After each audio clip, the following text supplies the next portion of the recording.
Hi friends, welcome to our channel. So Peddi first single కోసం fans అందరూ చాలా అంటే చాలా ఎక్సైటెడ్గా ఎదురు చూస్తున్నారు.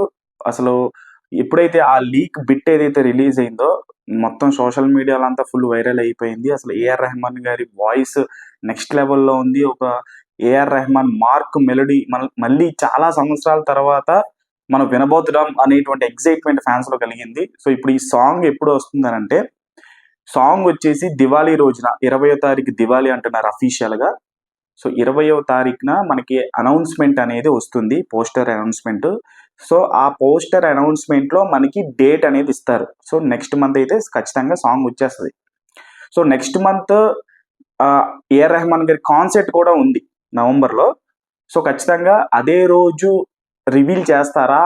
హైదరాబాద్ లో కాన్సర్ట్ ఉంది ఏఆర్ రెహమాన్ గారిది. సో ఆ కాన్సర్ట్ లో రామ్ చరణ్ గారు, బుచ్చిబాబు గారు టీం అంతా వెళ్ళి అక్కడ రివీల్ చేస్తారా, లేకపోతే ఎట్లా యూనిక్ గా ఏమైనా ప్లాన్ చేశారా ఏంటి అనేది మాత్రం తెలియదు. సో యాజ్ ఆఫ్ నా అయితే ఏఆర్ రెహమాన్ గారి కాన్సర్ట్ లో అయితే రిలీజ్ చేద్దామని చెప్పేసి ఫిక్స్ అయిపోయారు. బికాజ్ ఏఆర్ రెహమాన్ గారి కాన్సర్ట్స్ కి ఎంత క్రేజ్ ఉంటుందో మనకి చెప్పాల్సినటువంటి అవసరం లేదు.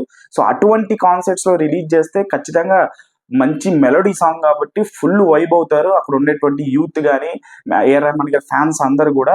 So that is the right occasion అని చెప్పేసి అనుకోవచ్చు. ఫ్యాన్స్ కూడా అదే కోరుకుంటున్నారు. అలా రివీల్ చేస్తేనే సాంగ్ కి మంచి ఎక్కువ రీచ్ ఉంటుంది, ఇన్స్టెంట్ రీచ్ ఉంటుంది అని చెప్పేసి. సో ఖచ్చితంగా ఆ ఈవెంట్ లోనే రివీల్ చేయాలని కోరుకుందాం. బుచ్చిబాబు ఇంకేమైనా ఇన్నోవేటివ్ ఐడియాతో ఏమైనా లాంచ్ చేద్దాం అని చెప్పేసి అనుకుంటున్నారనేది తెలియదు. సో యాజ్ ఆఫ్ నా అయితే దివాళీకి ఫిక్స్ అయిపోండి. పోస్టర్ అనౌన్స్మెంట్ తో మన ముందుకు వస్తుంది అప్డేట్. సో ఆ పోస్టర్ అనౌన్స్మెంట్ లో మనకి డేట్ అనేది మెన్షన్ చేస్తారు. జస్ట్ 2 రోజులు అయితే మనకి పోస్టర్ అనౌన్స్మెంట్ వచ్చేస్తుంది. సో సాంగ్ కోసం మీరు ఎంతలా ఎదురు చేస్తున్నారు అనేది కామెంట్ బాక్స్ లో కామెంట్ చేయండి. ఛానల్ లైక్ చేయండి, షేర్ చేయండి, సబ్స్క్రైబ్ చేసుకోండి.